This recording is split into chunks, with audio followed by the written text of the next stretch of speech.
Bom dia, boa tarde, boa noite, quem estiver me ouvindo. No vídeo passado, a gente terminou ele. Perdão, cadê o meu? Cadê o meu. Aqui, meu mouse. A gente terminou aqui, né, que existe um erro, que é a diferença do y previsto menos o y real. E vamos entender as implicações que isso ocorre. Então, vamos abordar isso daqui melhor. Você está ouvindo barulho de caderno? Saiba que sim, eu vou acabar realizando umas consultas aqui ao longo dos vídeos, mas não se preocupe, não ficará uma coisa maçante não. É só para olhar uma fórmula ou outra, porque eu escrevi 140 páginas em 3 semanas. É muita coisa, parece assustador, e é um pouco, muita determinação, né, para fazer tudo isso. Mas não se preocupe, você aí de casa não vai ter que escrever 140 páginas não, tá? Porque o intuito de eu justamente estar gravando isso aqui é para tornar o seu entendimento mais fácil. Então, dito isto, nós sabemos então que há uma diferença dos erros, né? Do y previsto menos o y real. E para avaliar esses erros, né? Ou seja, e lembra das propriedades de soma e subtração de matriz? É que para ocorrer a estrutura é necessário o quê? Que obtenham, para realizar a operação de soma e subtração, é necessário que as matrizes possuam as mesmas dimensões.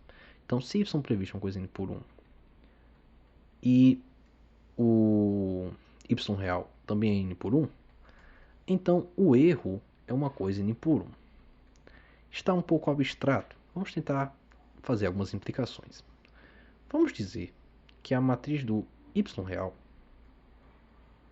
seja os seguintes valores: 200, 300 e 400. E vamos dizer que a matriz do y previsto sejam os seguintes valores: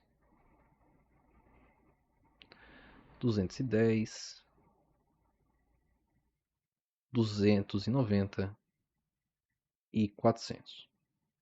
Então, o que é que isso quer dizer?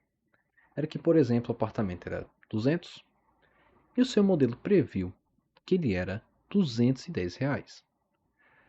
Vamos dizer que o segundo apartamento era 300, mas seu modelo previu 290.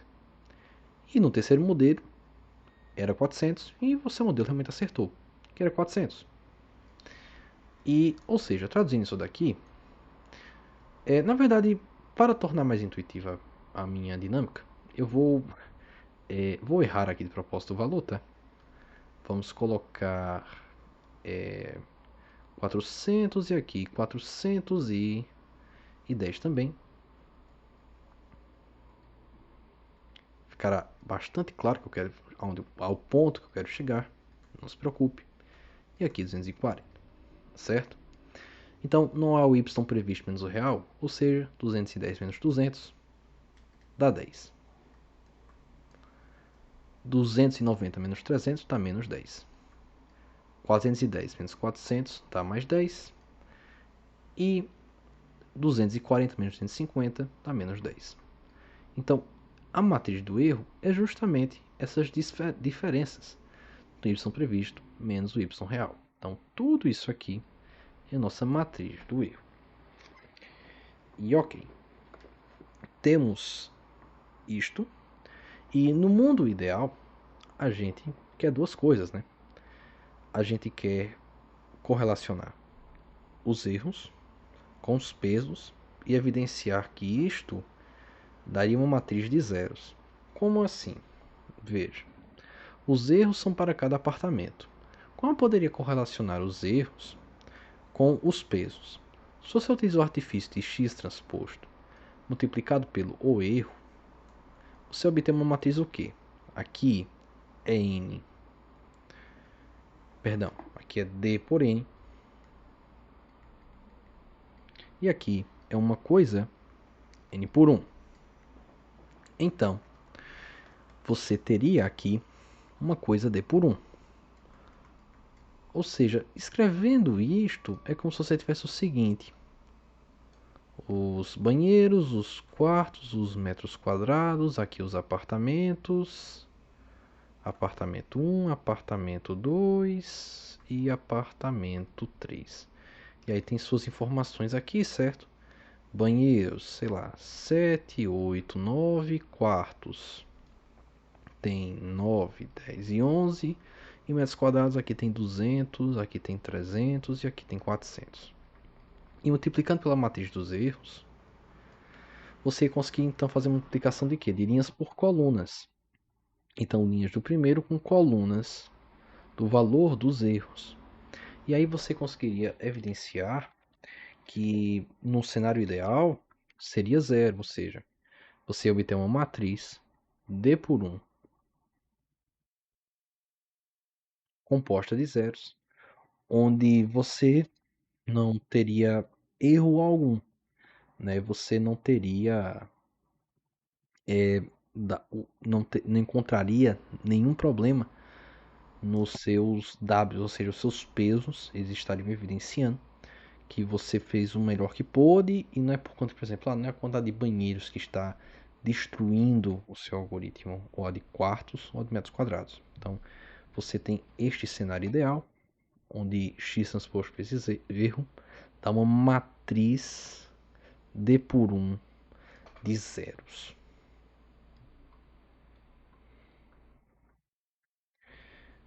E além desse cenário, obviamente, a gente tem um primeiro, né, que é a própria matriz dos erros. Imagine que você tem 100 mil apartamentos e você vai olhar a matriz dos erros e vai verificar os erros de cada um. Primeiro apartamento, erro de 20. Primeiro apartamento, erro de 10. Segundo apartamento, erro de 70. Terceiro apartamento, não teve erro, bacana. Quarto apartamento, teve erro de 500. E por aí vai. Olhar cada apartamento é muito ruim, porque você vai demorar uma vida toda, né? Então, o que é uma coisa interessante para a gente olhar? Se a gente pegar o y previsto, o y, deixa eu escrever aqui, o y previsto, e multiplicar por essa matriz dos erros, a gente vai obter uma coisa o quê? N por 1. Algum desses dois você transpõe. Vamos transpor o erro. Multiplicado por uma coisa, 1 por n. Você obter uma coisa o que? A ordem importa, né? Então, eu cometi um pequeno erro aqui. 1000 perdões. Tá vendo como é bom se atenar? Pois é, pequenos erros assim podem surgir. Então, teríamos aqui uma coisa, 1 por n. E aqui uma coisa, n por 1. Ou seja, colunas do primeiro vezes linhas do segundo, isso sendo igual, me retorna linhas do primeiro e colunas do segundo. Então você obtém uma coisa 1 por 1, um único elemento. Onde, se a multiplicação dos erros transpostos multiplicado pelo seu y previsto, tudo isso der um único valor de zero, então seu erro, não houve nenhum erro, multiplicado pelo y transposto também pelo y previsto, você obteria uma matriz, um único valor, zero. Então por que isso é interessante? Porque você tem 1 milhão de apartamentos e você só precisa olhar para um único valor e este valor é zero, então você viu que a média dos seus erros foi zero. Essa estrutura lembra muito a fórmula, né, que a gente viu no vocabulário, que a gente pegou quando eu falei do princípio da euclidiana, ou produto escalar, que a gente pegou a média de todos os termos elevado ao quadrado, certo? Então, a gente teria essa propriedade e bastaria então pegar este valor e você teria, nem precisa pegar a média, né? Porque se tudo der zero, então você pegaria 0 mais 0 mais 0 mais 0 mais 0 mais 0 até o enésimo zero, e aí teria um único valor zero, certo? Ok, bacana, legal. E como é que a gente faz isso então? Como é que a gente consegue então fazer o que? A média dos erros. Porque se a gente, ao invés de olhar para 1 milhão de elementos, olhar só para um único valor, é mais fácil de seguir em frente, né? É mais intuitivo. Então, é isso e vamos entender aqui. Vamos lá. Se a gente faz a média dos erros, ou seja, 1 sobre n, porque tem n apartamentos, então você tem que dividir por n, ou multiplicar por 1 sobre n. Isso multiplicado pela a diferença do y previsto, isso multiplicado pelos erros. Só que os erros também é a mesma coisa que y previsto menos y real.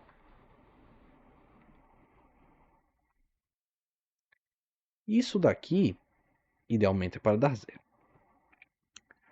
Só que, o que ocorre?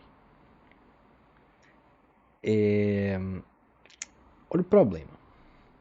Lembra do nosso exemplo? Se eu pego a média desses erros daqui, olha o que ocorre. 10 com menos 10, 0. 10 com menos 10, 0. 0 dividido por 4 dá 0. Então estou dizendo que esse y previsto aqui, a média dos seus erros foi 0. O que não é verdade, né? Se você bater o olho visualmente, você sabe que a média dos erros aqui é 10. Então como é que a gente pode resolver isso? Se a gente elevar todos os termos aqui ao quadrado, ficaria com o quê? Com 10 vezes 10 ao quadrado, 100.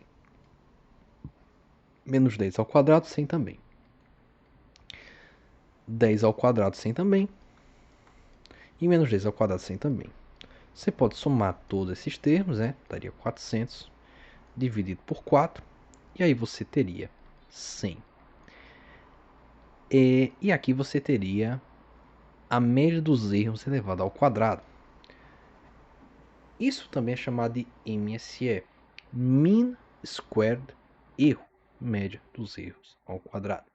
Você poderia tirar a raiz quadrada do MSE.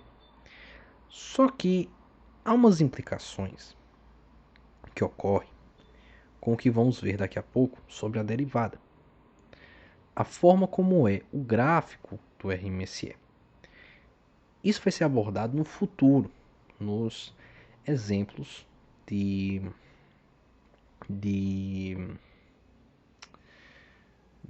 nos critérios, nos modelos de avaliação, critérios de avaliação, que será para um momento futuro, certo? E nele a gente vai ver, por exemplo, MSE, o R2, o RMSE e o MAE. E entender com maior precisão por que o MSE é um dos mais interessantes para a gente analisar aqui, certo? Mas basicamente, de forma resumida, é porque o gráfico do RMSE, que é a raiz quadrada disso, é uma coisa assim. E o gráfico do MSE é uma coisa assim. Então, com isto, né, que é elevado ao quadrado uma parábola, no ponto zero, por exemplo, não teria a raiz quadrada de zero, por exemplo. Né? Então ia acabar convergindo aqui e aí daria um problema. Mas não se preocupe, essa explicação agora, isso é coisa do futuro, problema do futuro. Vamos focar no ato presente. Então a gente acaba utilizando a fórmula do MSE, que é elevar todos esses termos ao quadrado. E aí você vai perceber que como é que a gente faz isso, né? Que são matrizes, né? Aí você vai usar o artifício da transposta. Então, vamos primeiro fazer as substituições necessárias. Então, teríamos aqui 1 sobre n, né, multiplicando toda essa expressão. Onde o y previsto é a mesma coisa que o x multiplicado pelo o W previsto menos o Y real. Então, e para elevar ao quadrado, bastaria você pegar isso transposto e multiplicar por x vezes W menos Y real. Então, com essa estrutura, olha o que é que você iria permitir. Você tem um único valor. Isso é verdade? A estrutura disso aqui é uma coisa 1 por n. E a estrutura desse é uma coisa n por 1. Então, você obteria um único valor, 1 por 1. Então, a média dos erros é igual a tudo isso daqui. E ao fazer as multiplicações, bom, primeiro vamos resolver essa transposta. Como é que você transpõe isso aqui? Por exemplo, a transposta da matriz AB é o mesmo que B transposto multiplicado por A transposto. Então, porque você só troca, né? Então, ao fazer isso, você teria W transposto multiplicando x transposto, isso menos o y, perdão, menos o y transposto. E isto aqui tudo multiplicando por x w menos y. E uma associação matemática que vamos fazer agora é a seguinte. Concorda que isso é uma coisa 1 por 1? Veja, o resultado disso aqui vai ser uma coisa 1 por 1, certo? Então, o que é que isso nos permite concluir? Veja, isso aqui é uma coisa 1 por 1 e é a mesma coisa que levar os termos ao quadrado, que é a mesma coisa. Na matemática, a gente tem o seguinte, que A mais B elevado ao quadrado, no caso, vou colocar A menos B elevado ao quadrado, porque aqui tem um sinal de menos. É igual ao quê? A ao quadrado mais 2 vezes AB, perdão, menos o mais B ao quadrado. Então, o que é que eu estou dizendo para você? Que vamos realizar as multiplicações para ficar mais compreensível. Vamos dizer que WTXT é a mesma coisa que a letra A, Y é a mesma coisa que a letra B. Vamos expandir isso aqui e fazer a regra do chuveirinho, que é esse multiplicado por esse e pintando de laranja esse. Não, vamos fazer uma coisa mais intuitiva aqui. Esse com esse e essa expressão com o y. E o y transposto com essa expressão e essa expressão do y transposto vezes o y normal. O que está de laranja é a mesma coisa. É a mesma coisa. Então, o que eu estou dizendo para você? Eu estou dizendo que W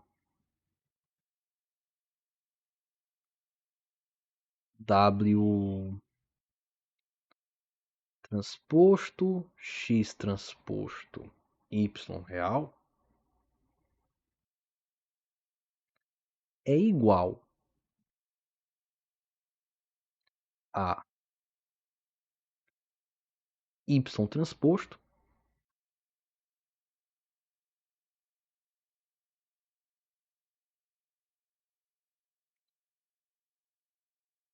xw.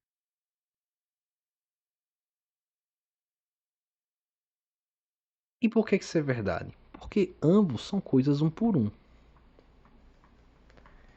Então percebe que eles são iguais? Ou seja, eu posso só escolher um deles para a fórmula. E para facilitar os cálculos, e para resolver, eu vou utilizar esse daqui. E eu vou explicar mais à frente por quê. Mas basicamente, ao resolver isso aqui então, você teria o quê? WTXT vezes XW. Então, vamos escrever aqui que o erro é igual a x transposto x de W transposto vezes W, dessa forma, com menos duas vezes essa expressão. Porque não seria menos essa com menos essa, só que não são iguais, então posso escolher duas vezes essa daqui. Então, menos 2 vezes W hat transposto. W hat é porque o chapeuzinho aqui, tá, gente? Aí, perdão aqui pelo inglês do nada, é porque é um costume que a gente tem na sala de aula de falar. E o Y real. E por fim, a gente teria com mais Y transposto multiplicado pelo Y real.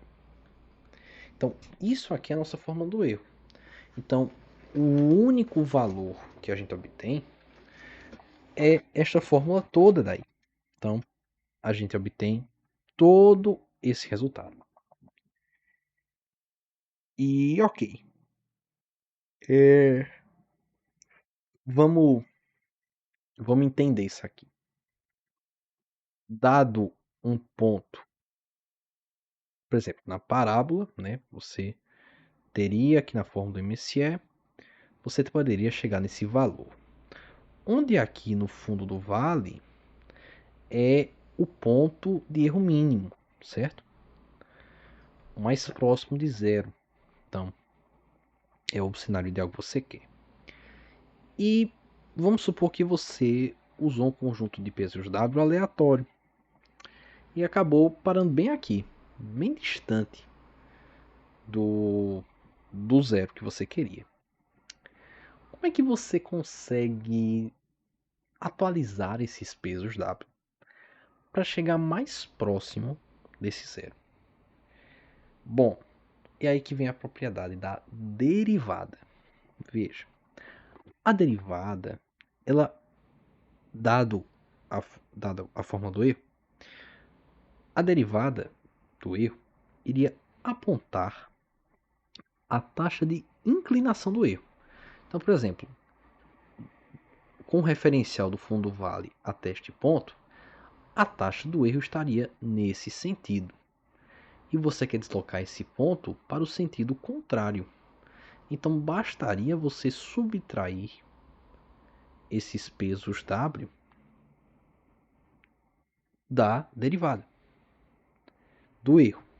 E aí você conseguiria obter um novo conjunto de pesos W, onde você iria, por exemplo,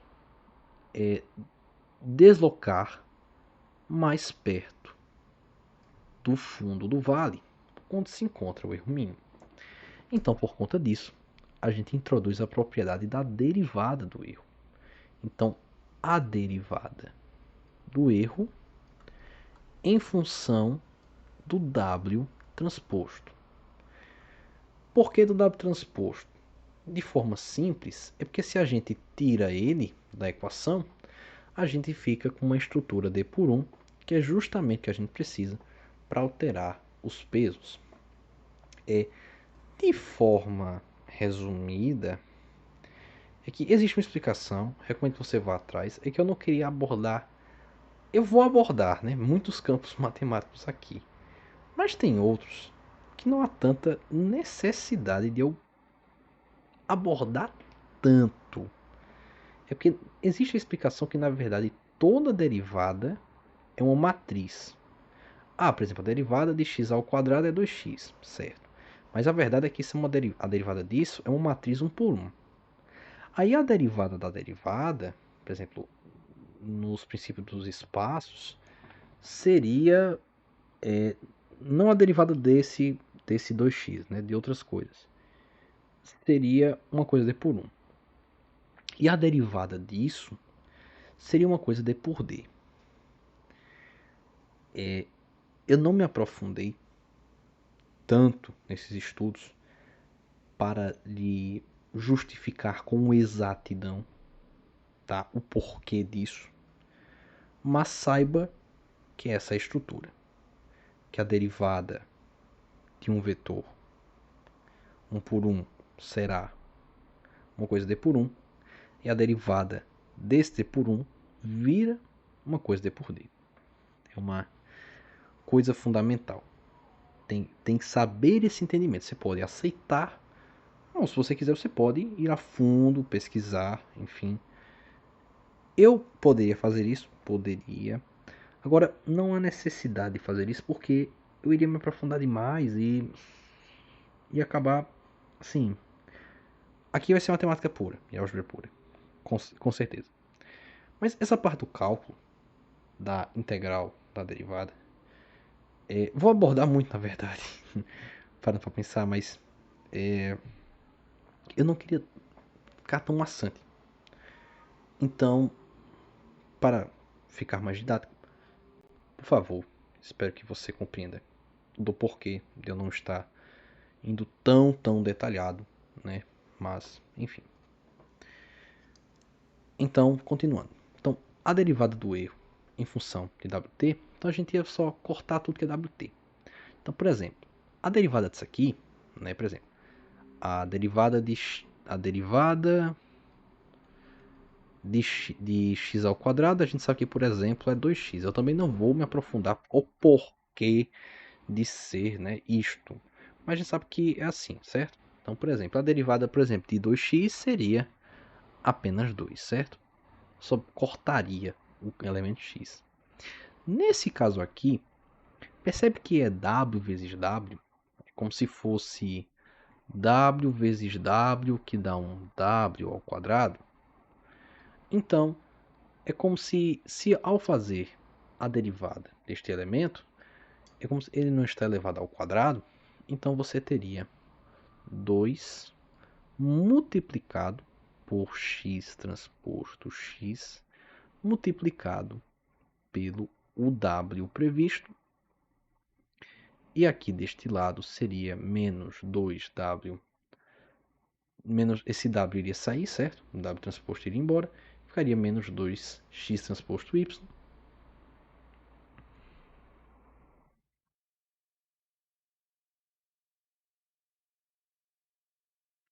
E aqui na parte do y transposto y, eles não têm o componente w. Então, por exemplo, quanto é a derivada de 5 em relação a x? É zero, porque não tem x na jogada. Então, você ficaria aqui a derivada do erro em função WT, essa estrutura, e é justamente uma estrutura o quê? D por 1. Por quê? X transposto x é uma coisa D por D, multiplicada por W, D por 1. E aqui também, D por N, multiplicado por N por 1, D por 1. E aí você obteria essa estrutura, e essa é a fórmula da derivada.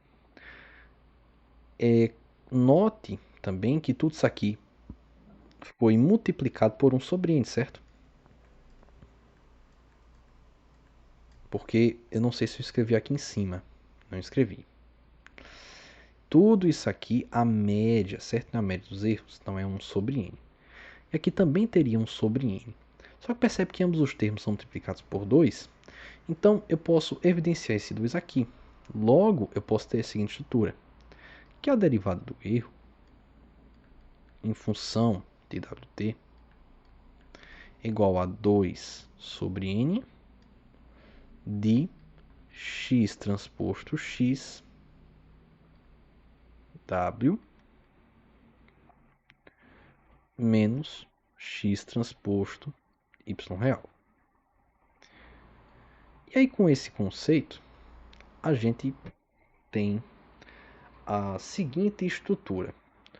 No mundo ideal, onde a gente encontrou ali que a derivada do w, atualizei os w's várias vezes, e a derivada foi zero. Então, isso aqui eu estaria dizendo que tudo isso aqui foi igual a um vetor de zeros, né? A um vetor coluna de zeros. E se isso aqui está multiplicando esse termo todo, ele pode passar dividindo esse daqui. E 2, ou seja, n sobre 2 multiplicado por tudo isso aqui, né, eu só inverti, seria consequentemente o quê? O conjunto de zeros igual. Então, eu poderia associar que x transposto x w previsto menos x transposto y é igual a essa coluna de zeros. E olha essa estrutura aqui. Ela lembra muito a primeira escrita, não sei se foi nessa aula ou foi na passada, que a cabeça está mil aqui. Foi nessa. Olha o que queria ocorrer.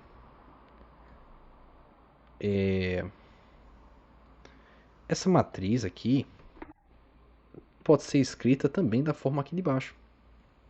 Como assim? Veja, é x transposto, veja, vou escrever isso aqui, certo? É a mesma coisa que x transposto multiplicado pelo que? Veja, o que é xw? Xw, nesse contexto aqui, é a mesma coisa que y previsto. Então seria y previsto menos o y real. Percebe que isso, na verdade, é o erro? Então, nesse cenário, a gente alcançaria o que a gente queria. Tirar as correlações dos pesos com os erros. Então, isso aqui, na verdade, é a mesma coisa que x transposto multiplicado pelo erro, e isso dando uma coluna de zeros. E a gente chegaria, então, nesse cenário ideal. Então, a gente vai tirando a derivada até o máximo. E uma forma de escrever isso com programação é, por exemplo, dizer que vamos colocar que o primeiro W que a gente tem, W0, ele pode ser só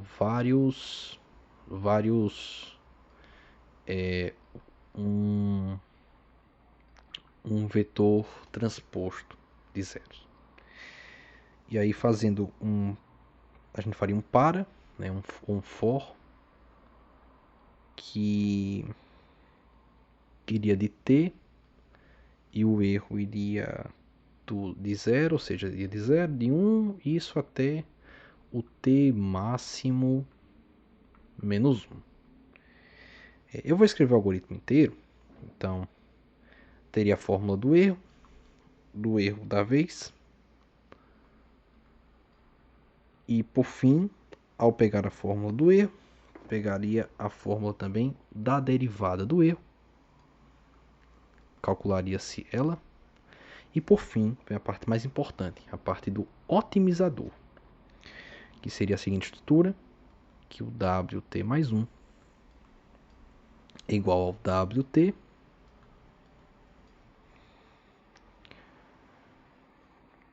menos lambda, eu vou explicar o que é isso, e justamente essa derivada.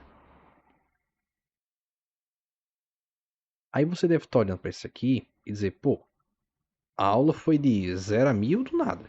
Tava tudo bem, você escreveu isso aqui, já estava confuso, piorou. Aí me ajude. Vamos lá, vamos com calma. A gente fez um algoritmo aqui que faz o quê? Veja,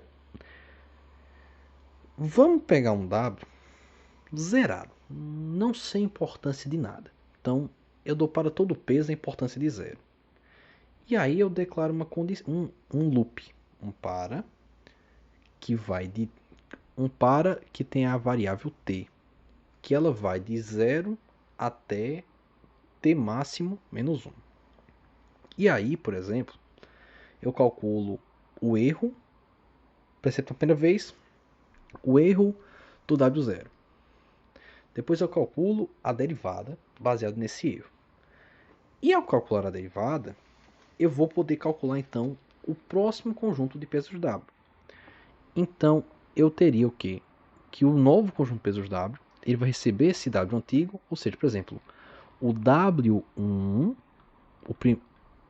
o conjunto de pesos W da primeira interação, irá receber o W da interação 0, que é esse conjunto de peso zerado, com menos a derivada do ponto quando aqui o W é 0. Então, por exemplo, aqui seria o erro W0, certo?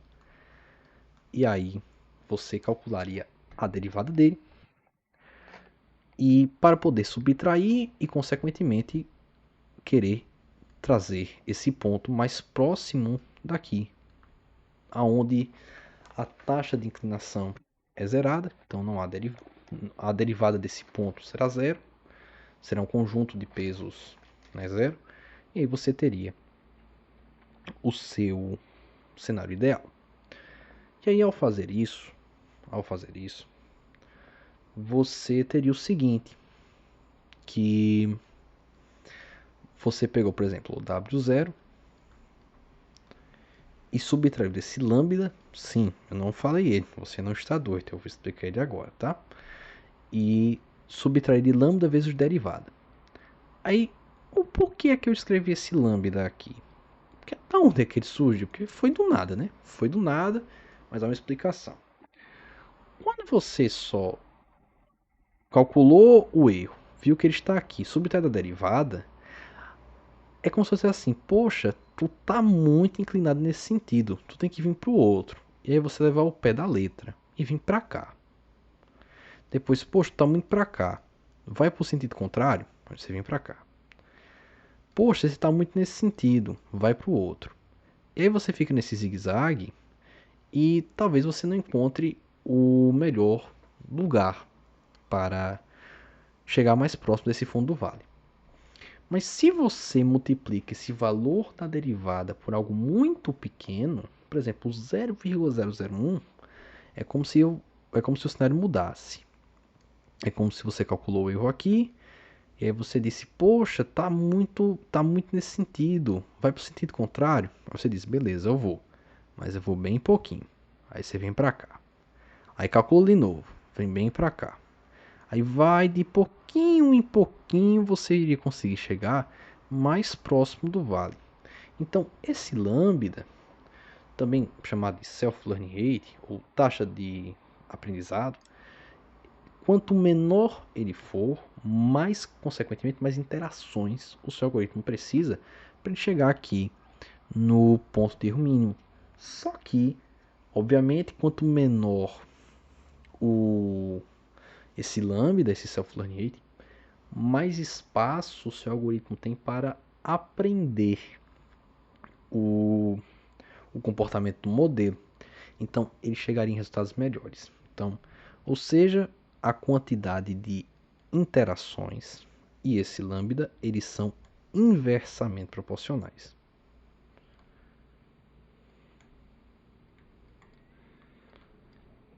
E aí, você teria essa relação e terminaríamos a primeira parte da regressão linear por aqui. Aí você viu, poxa, muitos conceitos, legal, então eu consigo calcular a média, aí você pode imaginar o seguinte cenário. Ah, mas e se apesar de tudo isso eu não conseguisse tornar minha média ser zero? Ainda teria erro, teria erro. E aí, por exemplo, tá, pega o teu modelo aí, dos apartamentos. Me diz o preço de um apartamento aí. Ah, a média dos meus erros é de 20%.